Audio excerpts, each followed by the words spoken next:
Well, the White House to-do list is growing, but have American veterans been waitlisted once again? Welcome to the show. I'm Connell McShane, and tonight for Neil Cavuto. Good to be with you.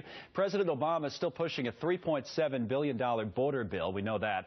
And now he's urging Congress to rush through a $10 billion temporary highway fix. But whatever happened to the big scandal at the VA? We're still asking why hundreds of thousands of veterans are still waiting to get the care they need. And Amber Barno from the Independent Women's Forum, a veteran herself, says other vets are being pushed down the list when they should be first in line. So why do you think that is, Amber, that I'm sure not many other shows other than this one are leading with this story tonight? And even in Washington, you don't hear as much about it. Yeah, manipulation, deceit, and this moral decay that we're seeing within the VA is really running rampant within the entire system. And the Obama administration chooses to look the other way and not make this a priority for them. But they do not choose to focus that this is a system in crisis, just as we saw with the hearings last night with the Veterans Benefits section of the VA.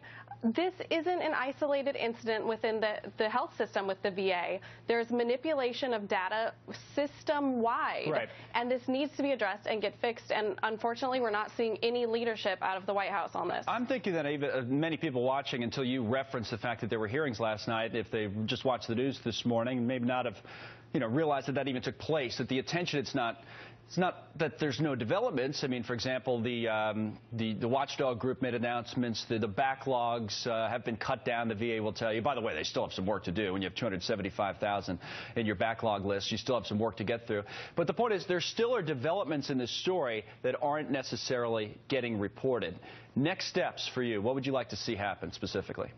Yeah, and I'd also like to point out that that number you just reported can't be trusted. That's a VA number. And they just came out last night and proved that that data is being manipulated. It's the same VA that has resulted in the deaths of hundreds of veterans because of the ghost clinics and changing the wait times for these veterans.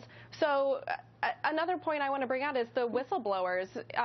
More and more people are coming forward as employees within the VA and saying they're being retaliated against for speaking out about these unethical practices that are hurting veterans. So instead of getting to the bottom of it, what's happening to and this is almost as bad on the other side of it, is that in order to get those numbers, you say, well, we can't trust the number, but in order to get those numbers down, it appears as if money is being thrown at the problem, even when, in some cases, the problem doesn't exist. That watchdog group found, for example, that at least $230 million over the past few years paid out to service members, improperly, that they shouldn't be getting the money.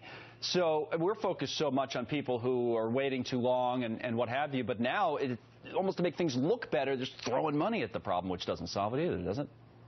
No, I think that's a quick fix. Here's some money. It makes it seem like we're doing something. Exactly. Make the problem go away if we give you guys some money, when that's not what we want. That's not what the country wants, and that's not what veterans want. We want the VA to be fixed. And that's why the VA reform bill has to tighten up their language and make sure that there's no way for the VA managers to really get through the system with loopholes, as we've seen in the past few months in terms of working only towards their bonuses and not necessarily as a customer service oriented organization that benefits these veterans instead of themselves. It's grown to a bureaucracy that wants to protect itself and wants to make sure that the bureaucracy is contained rather than taking care of veterans. So, but I mean, we'll keep talking about it, and Neil keeps talking about it, does on the show. Do you think in Washington they're getting the message and that this will eventually get fixed and not just, swept under the rug? I think that there's going to be significant pressure needed to stay on this issue. There's some members of Congress who are doing a great job of maintaining pressure on this, but I think the Obama administration just views it as something to tarnish their image, and they want it to go away, and they think that they can wait out the media storm, which so far they have. Thank you, Amber. Amber Barno with us from D.C. She was talking about politicians. They may not be the only ones, though, they're kind of ignoring this VA mess lately. The media is as well. We go to Media Research Center founder and president Brent Bozell.